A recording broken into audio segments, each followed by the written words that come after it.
kembali lagi bersama aku di channel Dinanti. Kali ini aku akan ngebahas tentang monitoring hemodinamik. Nah, dari kata monitor yaitu melakukan pemantauan. Hemodinamik itu kita melakukan pemeriksaan seputar sirkulasi darah, frekuensi jantung, dan juga karakteristik fisiologis vaskuler perifer. Nah, tujuan dari hemodinamik ini yaitu untuk mengidentifikasi secara dini dan menentukan pengobatan yang bisa kita lakukan untuk mengembalikan status hemostatis tubuh yang pada pasien dengan gangguan hemodinamik. Nah, adapun ada beberapa hal yang harus kita nilai untuk menentukan apakah pasien itu mengalami gangguan hemodinamik atau tidak. Nah, yang pertama itu ada cardiac output. Nah, cardiac output itu merupakan jumlah darah yang dihasilkan oleh ventrikel di dalam 1 menit. Nah, cardiac output ini juga merupakan hasil dari heart rate, frekuensi jantung dengan stroke volume. Nah, jadi bisa dikatakan untuk mencari cardiac output itu kita harus mengalihkan antara heart rate dan stroke volume, maka akan didapatkan cardiac output. Nah, ketika kita menemukan cardiac output seseorang itu rendah, itu berarti terdapat gangguan pada pengisian ataupun pengosongan ventrikel. Nah, yang kedua itu ada pengisian. Ketika dikatakan pengisian ventrikel tidak adekuat, itu artinya itu bisa disebabkan salah satunya oleh aritmia. Kenapa? Karena aritmia ini bisa menyebabkan penurunan pada prelude jantung, yang artinya dapat menurunkan cardiac output juga. Nah, kemudian ada pengosongan ventrikel tidak adekuat, di mana pengosongan ventrikel tidak adekuat ini disebabkan oleh infark miokard. Nah, kemudian tingginya cardiac output itu bisa disebabkan oleh adanya anemia ataupun sepsis. Nah, yang kedua itu ada cardiac index. Cardiac index itu merupakan cardiac output yang sudah disesuaikan dengan ukuran tubuh individu. Nah, untuk mencari cardiac index itu kita menggunakan rumus cardiac output dibagi dengan BSA. Jadi BSA itu luas badan seseorang. Nah, bagaimana kita mengetahui luas badan seseorang? Itu kita bisa menggunakan bagan Du Bois. Nah, kemudian itu yang ketiga ada CVP atau central vena pressure atau tekanan vena sentral. Nah, di mana CVP ini bertujuan untuk memperkirakan tekanan diastolik akhir vena ventrikel kanan. Nah, normalnya itu berkisar antara 2 sampai 8 mm hydrogium. Nah, ketika kita sudah bisa memperkirakan diastolik akhir ventrikel kanan, itu kita bisa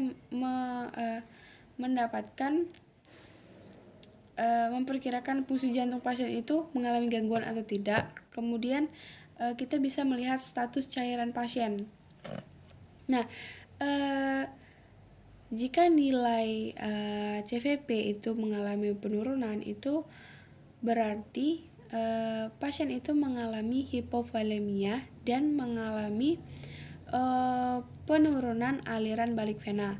Nah, begitupun sebaliknya, ketika CVP itu mengalami peningkatan, maka pasien mengalami hipervolemia atau kelebihan cairan, yang berarti terjadi juga peningkatan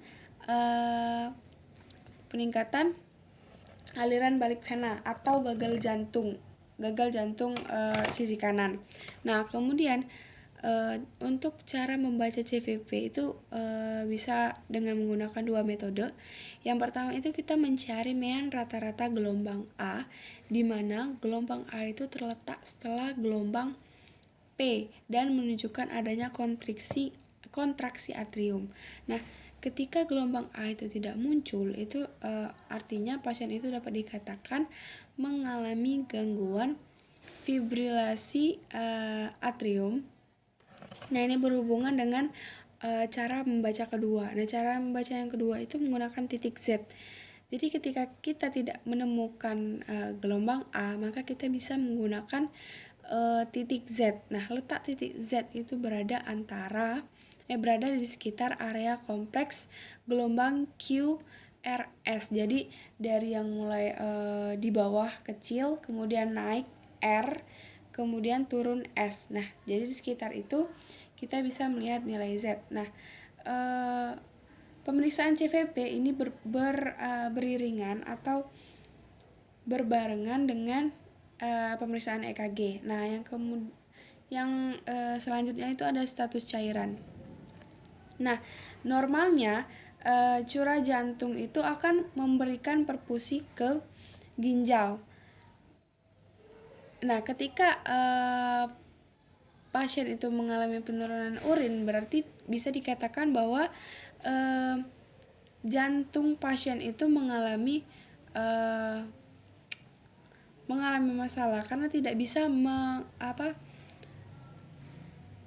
tidak memberikan perfusi ke ginjal. Maksudnya itu si ginjal ini tidak mendapatkan darah dari jantung karena kan jantung sudah mengalami masalah tuh. Jadi ibarat dia mengalami gangguan pompa yang seharusnya dia bisa memompa ke seluruh tubuh, itu akibat adanya gangguan homeostatis ini, jadi si ginjal ini tidak mendapatkan perfusi, baik itu ginjal ataupun otak ataupun organ-organ lain. Nah, kemudian itu ada status sirkulasi. Nah, status sirkulasi itu yang pertama itu tekanan darah arteri.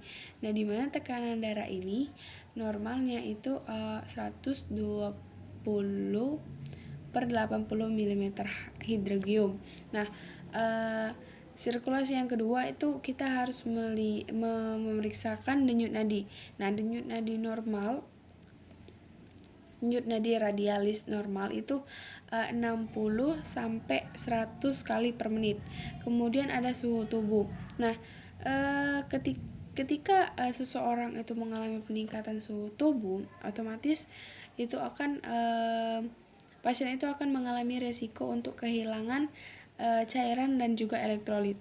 Nah, suhu normal pada pasien dewasa itu berkisar antara 36,5 sampai 37,5.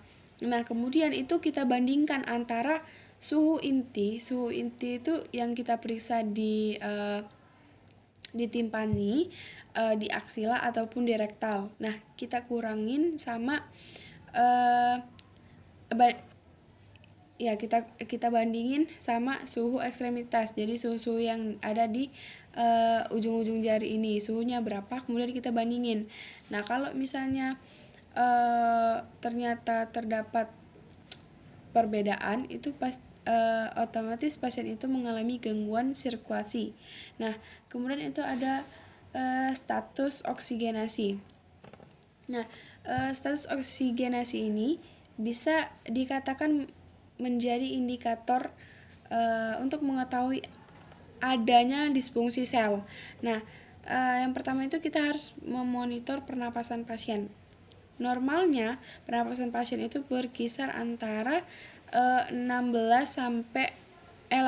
sampai 20 kali per menit. Kemudian saturasi oksigennya itu normalnya berkisar antara 95 sampai 98%. Nah, mungkin itu saja yang dapat saya jelaskan tentang monitoring hemodinamik. Terima kasih.